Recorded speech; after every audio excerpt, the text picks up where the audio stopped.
Hello, beloved listeners. This episode is sponsored by Organic Tonic, a small family-owned operation producing bold, not-so-sweet craft kombuchas. You can mix them into distinctively delicious cocktails or mocktails, or just enjoy them on their own as a satisfying, substantive alternative to wine, beer, or soda. The signature bright, undiluted flavor is the result of small batch brewing, high-quality, locally sourced ingredients, more tea, and less sugar. Flavors include green tea, ginger, lemon, honey cayenne, white peach, hibiscus, blood orange, cranberry honey, chaibucha, and more. And we actually got a chance to taste them on the last episode, number 63, and our Drink Snob panel was really impressed by them, so check them out.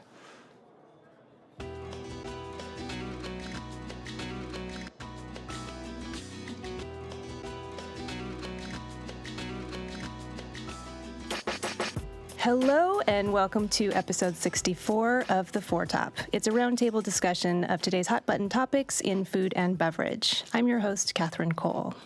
This episode will go live in September, so in honor of Back to School Month, we're going to focus on snacking. First, the food swap trend, which has unexpected ingredients turning up in familiar-looking snack foods.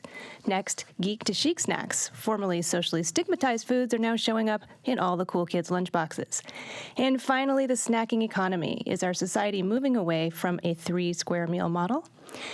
And now let's meet our panelists. The New York Times has described Sarah Masoni as having $1 million palate. She is the director of the Product and Process Development Program at Oregon State University's Food Innovation Center. Welcome, Sarah. Hi, thanks for having me. Megan Scott is the co-author of the brand new edition of The Joy of Cooking, due out in November 2019. Is that correct? That's right. Hello, hello. Hello, thank you.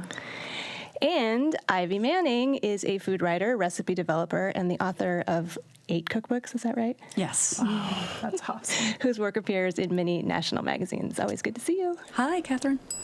All right, folks, let's nibble on our first course, hidden in plain sight. From black bean chips to lentil pasta to cauliflower rice and zoodles, which are zucchini noodles, we appear to have achieved peak food swap. Snack companies and restaurant chains are overwhelming the market with familiar-looking foods made from greener, lower-carb ingredients. But how do these foods taste, and is it really any healthier if you scarf down a whole container of coconut ice cream or a whole bag of chickpea cheese puffs? Ivy Manning, I bet you've been tasked with coming up with ingredient swap recipes, so I think I'll start with you. What's your take on this trend?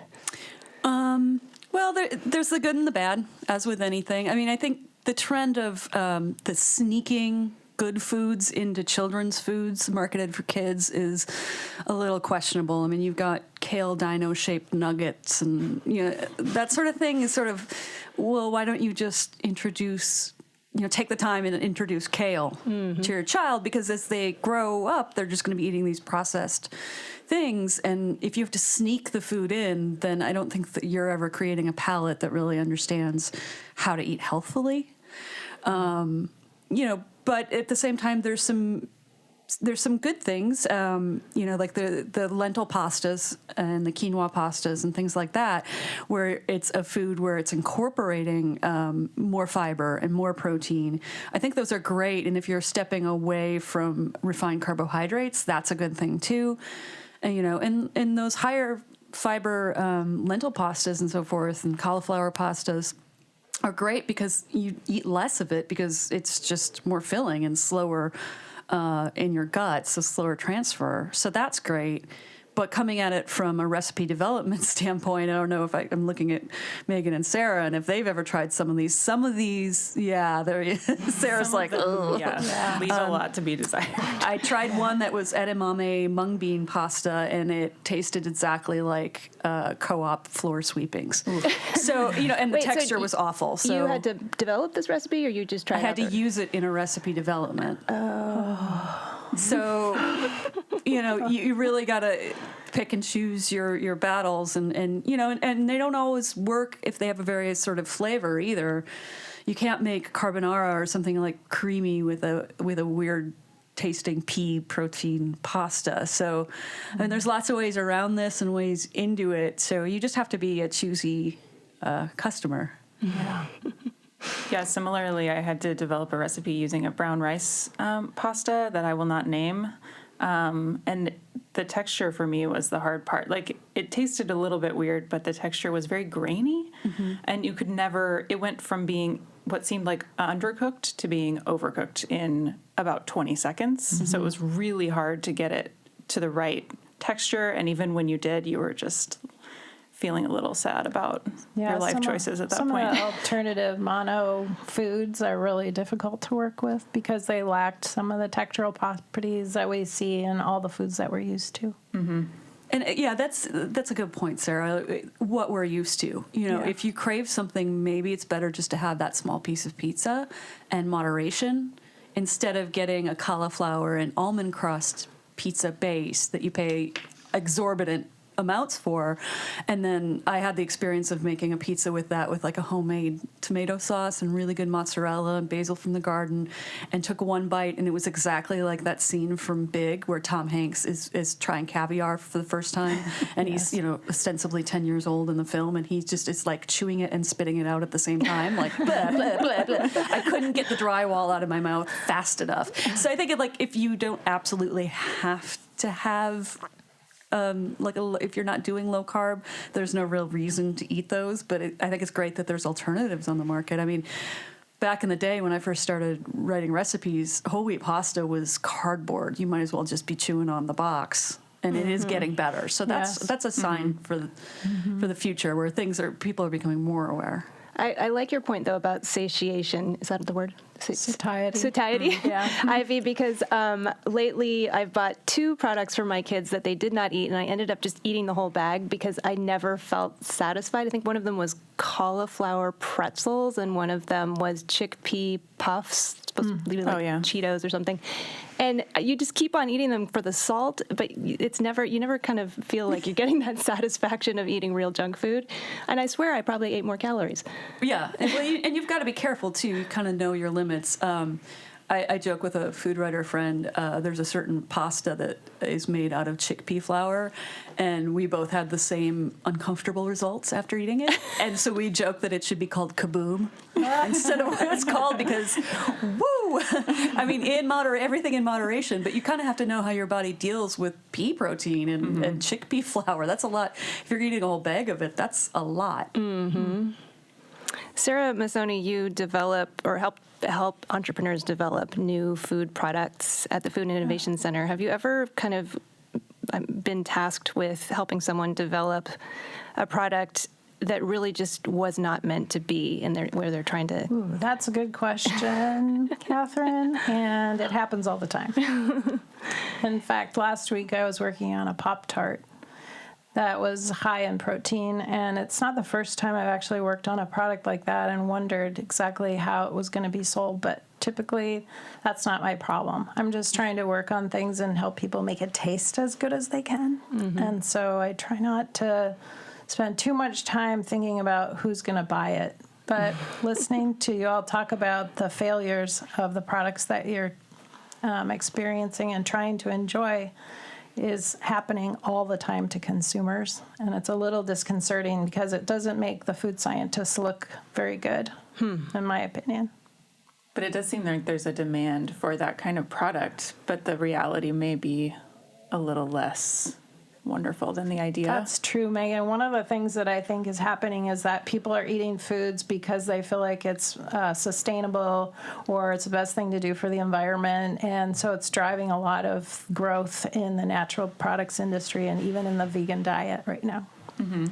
And it'll be short-lived because it'll last a little bit, and then folks will be like, I need some bacon. Well, that reminds me, there's one trend that's I've seen a lot in the news lately. It's these new fast casual restaurant chains that are vegan, but they're fast food. There's one, celebrity chef Matthew Kenny has one called Humble, and then there's another one called By Chloe. And it's like burgers, fries, shakes, but everything's vegan. And that makes me just kind of wonder, what's the point? So for me, Catherine, the vegan community a lot of times is eating for not for anything but saving the environment, in my opinion. From what I've seen over time, it's like, I want to save the environment, so I'm going to compromise what I eat, but I want it to taste exactly like everything that's mainstream. And so in each of the categories of how we change our diets, vegan, pescatarian, all of those things, paleo, it seems like we're still searching for the sugar, fat, and salt of our mainstream diet. And that's difficult. I must chime in, though, that I just visited Superiority Burger in New York City, and I was skeptical, but a vegetarian friend wanted to go there, and I was amazed at how delicious it was, and there were some really interesting salads that were vegan. Yeah. You know, like a vegan Caesar salad dressing that was amazing on pickled cauliflower and romaine, and I adored it. And the burger was pretty okay. I mean, they were doing a little bit they were sort of bundling their vice with their healthiness. So it was like virtue and vice. So you got the burger with, it was all messy, but then you also got the salad. So I like that idea. And isn't Superiority Burger, they're doing what they make their burger out of is like real ingredients. So Real. Lentils and Right. brown rice. I think I have the cookbook and I made the burgers once and they were delicious, but it's like all things that you might have in your pantry. Right. It's not anything funky. Only stuff that your grandma would recognize, as Michael Pollan says. Actually, I could be a grandma, Ivy, but I'm not. And I worked at Garden Burgers, so I actually have the Garden Burger recipe in my head. And I think back to like 30 years ago when we were producing one of the first veggie burgers in the U.S. and how hard we worked to try and get products into mainstream by spending time at Carl's Jr. and Burger King, which just launched Impossible Burger yesterday. Right. It's like, hey, I did that work like 25 years ago. What's going on? The public's really changed, and I really think it's based on sustainability and the earth and the situations that we're in with the climate. And I think that's what's motivating people to change. It does seem like it comes in waves, though, because I was thinking about this, and I think it was about a decade ago that Jessica Seinfeld's book came out, and everyone was doing food substitution, but they were sneaking zucchini into chocolate chip cookies. So it was kind of a slightly different thing, just to get more, I guess, nutrients into their children. I'm not sure, but Yeah, kids are always tricky. Well, the whole sneaking issue, if anything, and you were talking about, vegans that want comfort food. I think our palates and our associations with food are set really when we're very young. Oh, yes. So if you're giving your kid, broccoli dino-shaped nuggets, they're never going to know what broccoli is, and they're never going to have that like happy memory of, oh, it's good, with nori sesame sprinkled on it or whatever, Yeah. So I think if you can introduce your kids early to these things, then it's not a have to, it's a want to. yeah. Did you like vegetables when you were a kid? Yeah, I did. And I grew up with a grandfather who had a real great green thumb. I mean, but there's still ones like peas, disgusting, that I won't eat. But I crave broccoli with lemon juice on it, like like anything. And I think it's because they made me eat it. But it was good too. Like they made it palatable, but not by putting cheese sauce on it, but by Seasoning it properly. and cooking it properly. Yeah. Not over steaming it, yeah. Oh, I sound like I'm on a soapbox. I still like Cheetos sometimes. So, Megan, are you allowed to tell us what's in the joy of cooking? Did you do any kind of ingredient swap type recipes, or did you stick to the standards? We didn't do too much of that. We did do a mushroom bacon recipe because I just really we've been roasting mushrooms for many years, and they sort of do take on an almost savory kind of bacon-like umami quality when you roast them. So we included a recipe where you mix either, I think it's shiitakes, with some seasonings like soy sauce and I can't remember what all, and then you roast them until they're crispy. And they're really great on a sandwich or a salad. But other than that, we didn't really do any substitutions. But we did add a section on snacks to the appetizers chapter, which we've never had a section on what we consider to be just snacks. And so they're mostly things like crunchy, salty, like roasted nuts with different flavorings, or popcorn or kale chips, or crunchy, salty things in the snack section. That's cool. Well, mentioning the mushroom bacon and the kale chips makes me think of maybe moving into our next topic. Because just continuing this topic we're on, geek to chic snacks. In addition to recipe swap snacks, we're also seeing a lot of new snacks on the market made from foods that in past generations were socially stigmatized. So move over kale chips because kraut crisps from cabbage are the new thing, as are snackable seaweed, shiitake mushroom chips, fish jerky, beet crackers, and the list goes on. Sarah Masoni at the Food Innovation Center, you develop some of the most cutting-edge snacks in the country. So I'm curious what you've been seeing in the snack sector in terms of surprising ingredients that didn't used to be acceptable. That's a good question, Catherine. I think mushrooms emerged about 2 years ago at the Fancy Food Show. We saw a lot of mushrooms coming out as snackable, and one of them is actually here in Portland. It's called Pans, and it's made from shiitake mushroom stems. The stems are very fibrous, and they have a sort of special treatment that they do in the way that they process and put very flavorful seasonings on them. And it's not uncommon for somebody to eat a whole bag of it. It's so delicious and snackable, and it has that umami flavor that you were talking about. So that's interesting. But I think really Costco is responsible for a lot of the alternative snacking that's happening because they were the first to launch very large packages of the dry seaweed snacks that come out of South Korea. They're actually prepared with oil, so they have the fat component, and then, of course, they have topical seasonings, which is what people really love. It's the flavor that you get right when you put that product in your mouth that makes you get kind of addicted to it. And so we have kids, like, taking one of those little packages and eating all of them.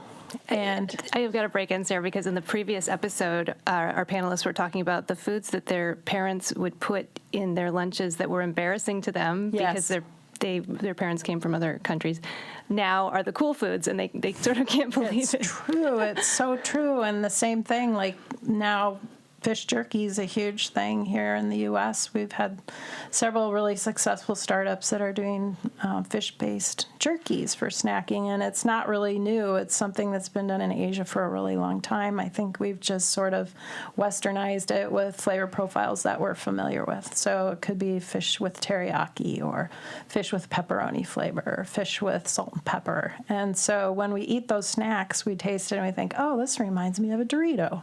I can eat this. Or this reminds me of ranch dressing. I could eat this. So truth be told, a lot of the foods that we are fed when we're children are things that impact us as we grow older. And I do have friends in their 30s who still love to have ranch on their pizza. And they put ranch on their, hash browns or whatever because they were served, they're from the Midwest, and they were served that as a, condiment. And I think that is very impactful on people's diets. Mm-hmm.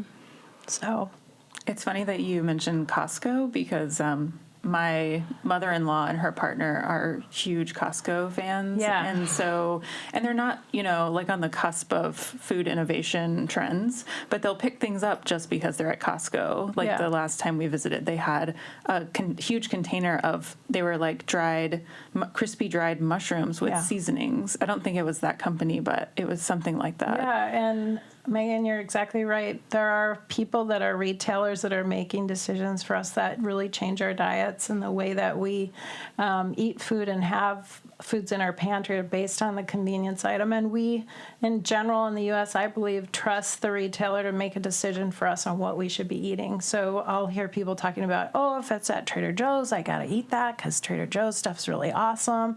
And you can go in there and see how it's just really influencing the public based on who's providing it.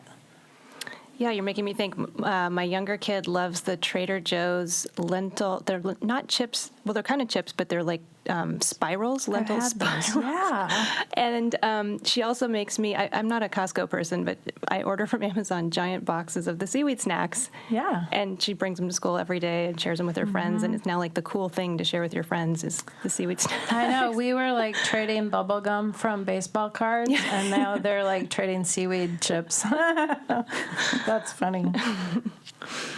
Have you had to work with any ingredients that really surprised you in the last couple of years? More than that, just subbing, because I'm working from scratch, subbing things out, and some of it's worked and some of it's not. Sweet potato rice, so you're basically chopping up sweet potato in a food processor very fine and then kind of half cooking it so it retains its texture, and it really doesn't, and it kind of just turns to mush. And I'm like, why wouldn't I just mash it with some olive oil? There's stuff like that kind of fail, but that's what the customer wanted. But then I've found some really remarkable ones. I'll never make shepherd's pie with mashed potatoes anymore, I don't think, because world cauliflower is delicious on top of shepherd's pie. Yeah. So that's kind of changed my outlook. There's ones where I'm pretty close-minded, cricket chips. And then there's other stuff where I'm like, that changed the way that I think about things, or what fats I use, or, So there's some good swaps, and then there's stuff like zoodles, which is zucchini noodles, which... Yeah. It's like not terrible, but that is not going to scratch the spaghetti itch. It's just a different thing. Yeah. So it's just visually it looks the same, but in your mouth it's not the same at all. So it's sort of silly to buy a whole appliance just for that thing. Crickets are really interesting. They're difficult, I think, in that there's the idea of using cricket protein is a good idea because you can produce it, but producing that cricket protein is very difficult. And so most of the folks that have tried to produce something with cricket kind of have a hard time finding a supply. And so there's pet stores. I know. They could go to the pet store. But there's a lot involved with growing a creature like that in closed quarters, like in, imagine thousands of crickets in a small enclosed area. There's issues with cleanliness and contamination. Sarah, I don't know if there's a big difference between that and raising a bunch of, millions of chickens in a closed quarters either. I mean, it's all kind of the same issue. Yeah, it probably is, but the cricket itself doesn't produce that much, so you have to literally produce millions. It's 100 crickets per chip. Yeah, exactly. Honestly, it was just the flavor. I mean, I tried it, and it was... the texture tasted like riding your bike with your mouth open. Yeah. Oh, no. Yeah. So wait, it wasn't just a dried dead cricket. It was formulated to look like a chip. Is that what you're saying? Yeah, it's like a highly processed chip. They grind it up, and the shell of the cricket is actually like a crustacean. So imagining eating like the shell on your shrimp.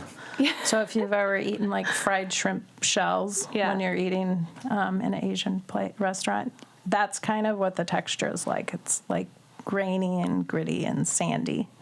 Exoskeleton-y. Yes. I'm a pescatarian, and I've thought this through, and I think I am okay with eating insects because they're very closely related to shellfish. Yeah. Mm-hmm. However, I'm not sure I'm ready to take the leap. Yeah. Quite a few years ago, I heard about this whole thing, and I went online, and the only place I could find like mealworm powder and cricket flour was from China, so I ordered some in to take a look at, and I was like, oh no, this is coming. And that was about 18 years ago when I first heard about people doing that. And I was like, oh no, oh no.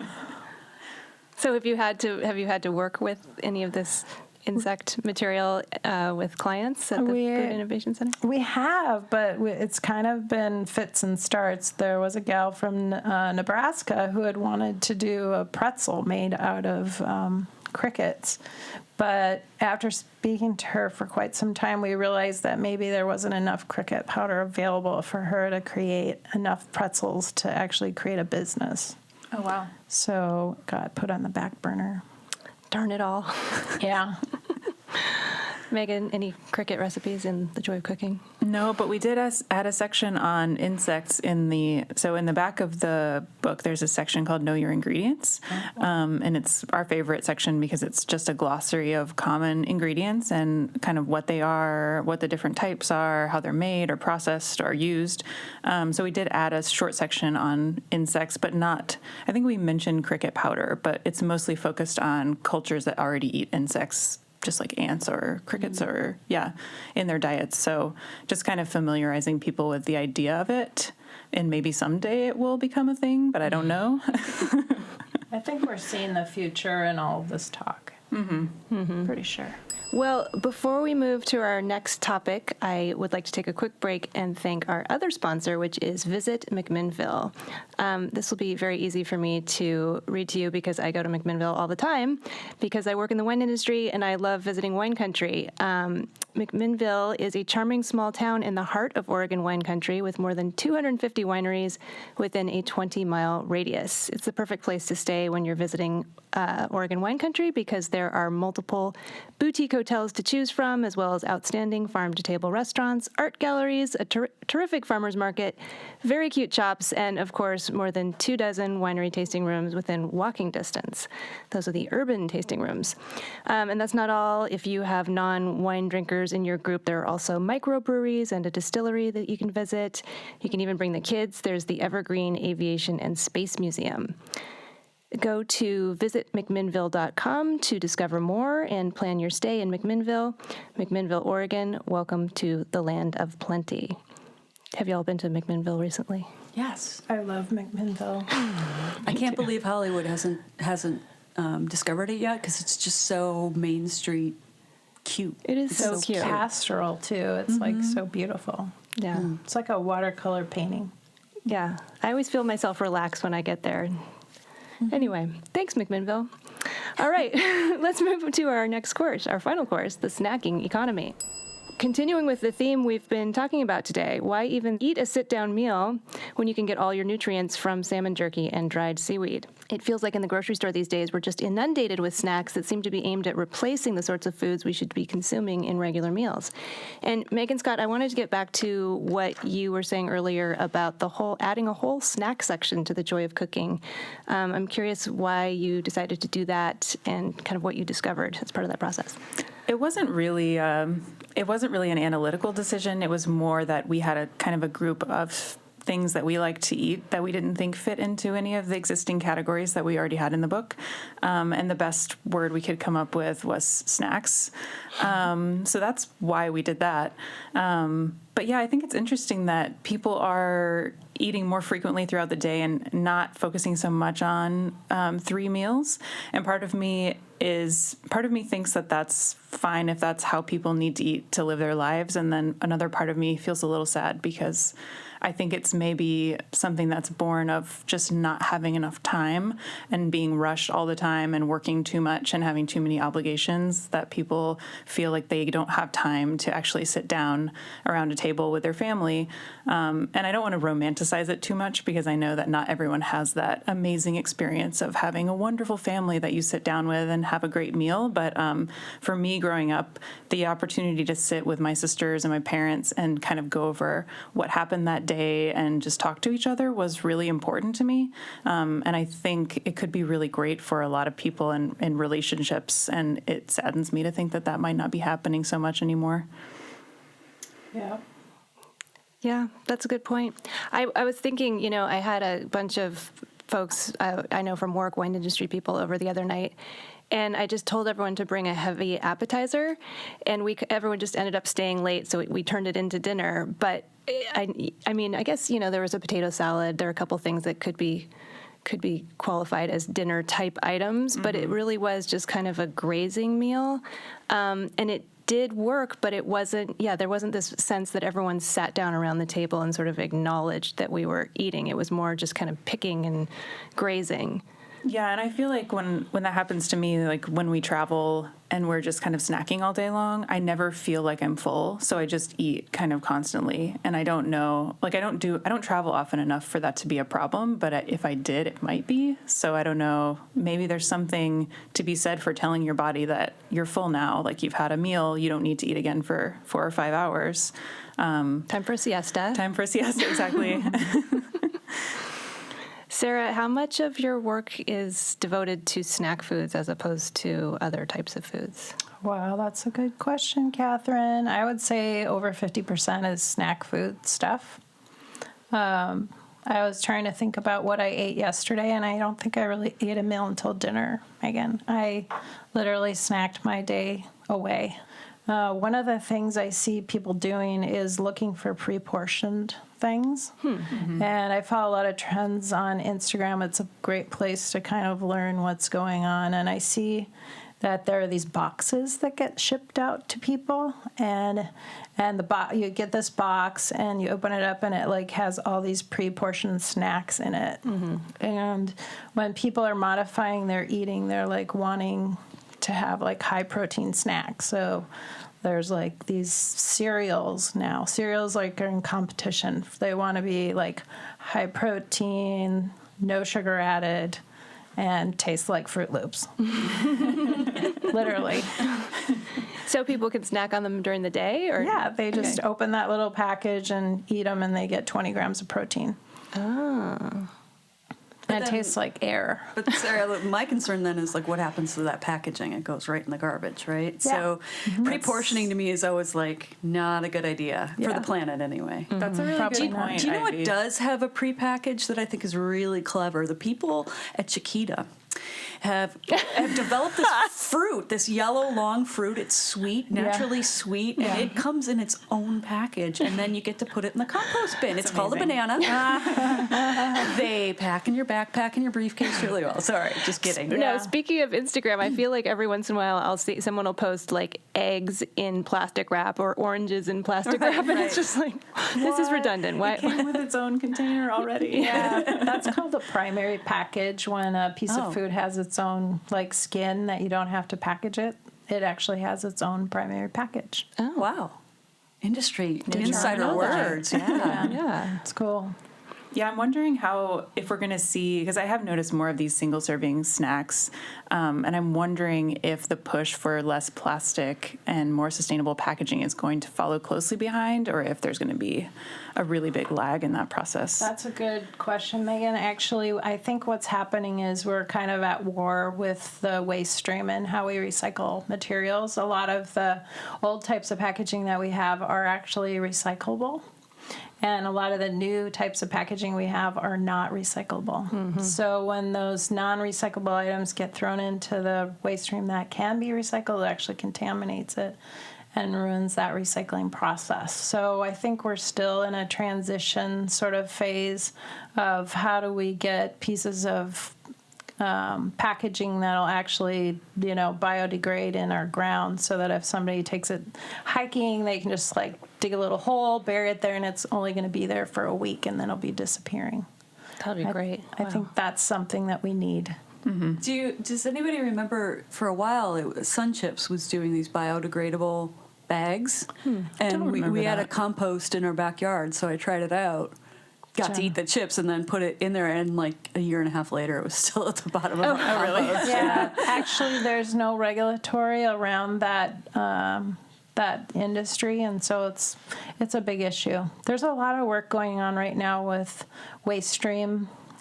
So, for instance, in Oregon, we have the wine industry. We're creating more and more wine, and we have a lot of what's called pumice, which are the skins and the stems and seeds and things like that. And that product is getting looked at very closely by the state of Oregon, and we're actually doing work at the Food Innovation Center where we're taking that pumice and we're creating food snacks and flours, so you can put it into your muffins for your breakfast and things like that. That's cool. Wow. You can also make grappa out of that, but That's what I was thinking. That's what we should do. it's interesting what you were saying about the individual packaging, Sarah, because getting back to the kid theme, kids and snacks go together, right? I've noticed, I think kids love opening a package. I think that's part of the eating experience for them. So if I buy a big block of Tillamook cheese and it's sitting there right in front of their faces, they'll go and find the little individually packaged cheese squares that I put in their lunches, and they'll eat it at home, and it makes me crazy. It's like there's a whole block of cheese there, but I think they like opening a package. I think there's something. I think opening a package, Catherine, makes them feel special because it's sort of like Christmas. You're like, oh, what's under the tree, or Hanukkah? What is the prize I'm getting? You get that little special thing, and then you have this moment of like cortisol release when you open it.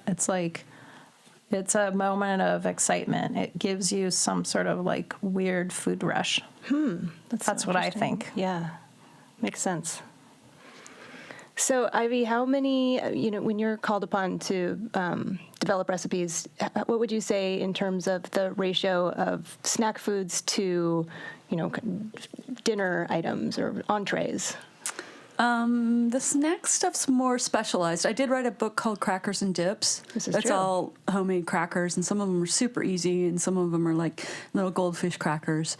And I still use that book, and I've done some stories on that. But it's more dinners. I mean, people are looking for, in magazines and online, they're looking for 30-minute meals. Although I have seen an insurgence in sweet snacks, popsicles, paletas are always popular. When I pitch those, they usually pick them up, and they're can be incredibly easy and really healthy. I just developed a pina colada pop that is amazing, and it doesn't even have real rum in it. Think about how great it would be if it had real rum in it, and then you've got a popsicle. Sign me up. That sounds really good. A pop cocktail. Ivy, have you done any work with alternative sweeteners like monk fruit and stevia and things like that? I have worked with stevia before, and before that it was agave syrup, and Yeah. I'm really into date sugar and coconut sugars right now. Yeah. So it just seems that there's sort of, it's secular. There's always a new one on the horizon, and then all of a sudden all the RDs are like, no, that one's actually just as bad as all the others. Yeah. And remember when honey was a huge thing, and now everyone's like, well, actually, it's got a lot of grams of sugar in it. So, Yeah. and monk fruit a little bit, but that one came and went, I think, because of the expense. I think it's a really Yeah. expensive one. Yeah. As did maple sugar. That one seemed to come and go really quickly because it's like, well, that batch of cookies just cost me, $18. Yeah, one of the other new sweeteners that's coming out is called allulose. So keep your eye out for that. Is it garlic derived, allium derived? Or I don't know where it comes from, but it actually does a really good job browning. You can make really, really good caramels from it, and it's a non-nutritive sweetener. It's pretty amazing. So it just bypasses everything, goes right through you? Yeah. Does it have a strange aftertaste? It's very sweet. It has no bitter components at all. It's actually quite wonderful. There's a company here in town called Icon Foods, and they work with all the alternative sweeteners. So if you're interested, check them out. Yeah. Cool. Did you use any alternative sweeteners in The Joy of Cooking, Megan? I keep coming back to this because the book's about to hit the stands. No, we don't. I don't know. I feel like, to your point, I think things kind of come and go, and we really want the book to be, we know it's never going to be perfectly timeless. There are going to be things in 10 years that we're like, why did we do that? But we did not use alternative sweeteners. We do include information about alternative sweeteners and how to substitute them in the back of the book if people are interested. That's cool. So we're kind of we want to provide the information, but maybe not necessarily jump on every trend that comes along. That makes sense. Yeah. Well, speaking of sweeteners, maybe it's time for our dessert course where we each go around the table and share something we've been enjoying this week. I'm going to go off on a little tangent, which is coming soon to the Four Tops feed. We will have a really fun conversation between Ed Levine and J. Kenji Lopez Alt. And if you're a food geek, you know who those two guys are. And we're going to throw it in as some bonus content at some point. But that leads into my dessert item, which is as I was leaving to come to the studio today, my 11-year-old, who has a little Instagram, what do you call it, Instagram account, that's just her doing soccer tricks. She's a total soccer freak. I noticed she'd cleared all the furniture off the patio, and she had her little soccer goal, and she was holding it down because it's so flimsy it'll fly away when the ball hits it.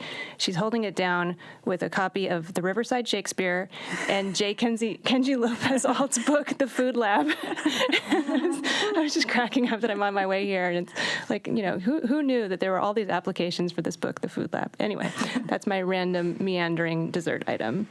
Ivy, did you bring a dessert item for us? Yeah, all the talk of pastas and alternative pastas reminded me that I've been craving cacio e pepe, and I'm seeing it all over the place in magazines and online. And if you're not familiar, it's sort of it's definitely a carb hit. It's a very basic recipe. I believe it's from Rome-ish area, so like southern Italy, and it's just really, really good quality, thick spaghetti tossed with really high quality sheep's milk cheese, grated sheep's milk cheese, and lashings of coarsely ground black pepper.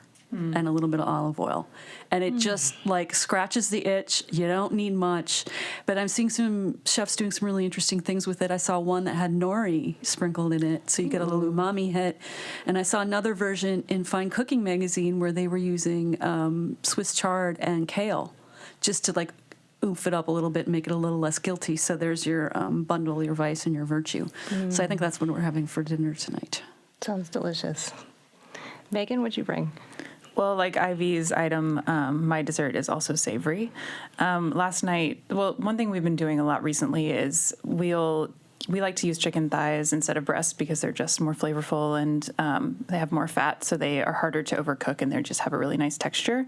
But if you do a braise with chicken thighs, the skin is hard to get crispy. And so what we've started doing is we'll remove the skin, put it on a piece of parchment paper, sprinkle it with a little salt, and sandwich it between two sheet pans and bake it at like 425 for about 30 minutes or until it's crispy. And then it basically turns into chicken bacon. And last night we sprinkled it with some za'atar. Wow. And it was I think I like it better than bacon. I know that's a bold claim, but I feel good about it. Maybe it's a new snack. Yeah. Yeah, I love that. That sounds amazing. Sarah, maybe you could tell us about your podcast as your dessert item. Actually, I'll tell you about two things. I want to start by saying, actually, last week I spent the whole week in Richmond, Virginia at the American Cheese Society meeting. And I think I found my new favorite cheese at this event called Meet the Cheesemaker, and it's from Wisconsin. Sorry, Oregon. It's from Deer Creek Cheese, and it is 80% fat blue cheese with a really nice, strong, buttery note, and it has crushed juniper berries in it. It's called the Blue Jay. It's the gin of cheeses. It's damn good. It's so good. And then, as you mentioned, Catherine, Sarah Marshall of Marshall's Hot Sauce and I started a webcast. It's called Masoni and Marshall. We're on every Friday morning at 9 a.m. It's a live podcast. And we'll be eventually on iTunes once we get enough in the can. Where can people find you now? Go to www.startupradionetwork.com, and you can just click on the link at the top and listen every Friday morning at 9. And Sarah Marshall has also been on the Four Tops, so. Yeah, she was telling me that. Yeah. Well, thanks, everybody. Special thanks to all of you amazing panelists, cookbook author and recipe developer Ivy Manning, Joy of Cooking author Megan Scott, and the Food Innovation Center's $1 Million Palette, Sarah Masoni. Thanks, you guys. Thank you. And special thanks to our sponsors, Visit McMinnville and Organic Tonic Craft Kombucha. Today's episode was recorded in the high-fiber, protein-packed city of Portland, Oregon, in the beautiful new sound studios of OPB. Our audio tech today was Nalene Silva. Thanks, Nalene. Izzy Kramer is our tireless, multi-talented producer. Our editor is Keelan King, who also composed and performed our theme music. Special thanks to sound supervisor Stephen Cray and the web staff at OPB who bring our show to life on the Oregon Public Broadcasting website. You can check out our dedicated website, thefourtop.org, to learn more about us, listen to back episodes, donate to the show, and reach out to us on social media. And please subscribe to our show on iTunes, NPR One, or Spotify, or wherever you get your podcasts. And please leave a rating. All right, bon appetit, everyone, and happy snacking.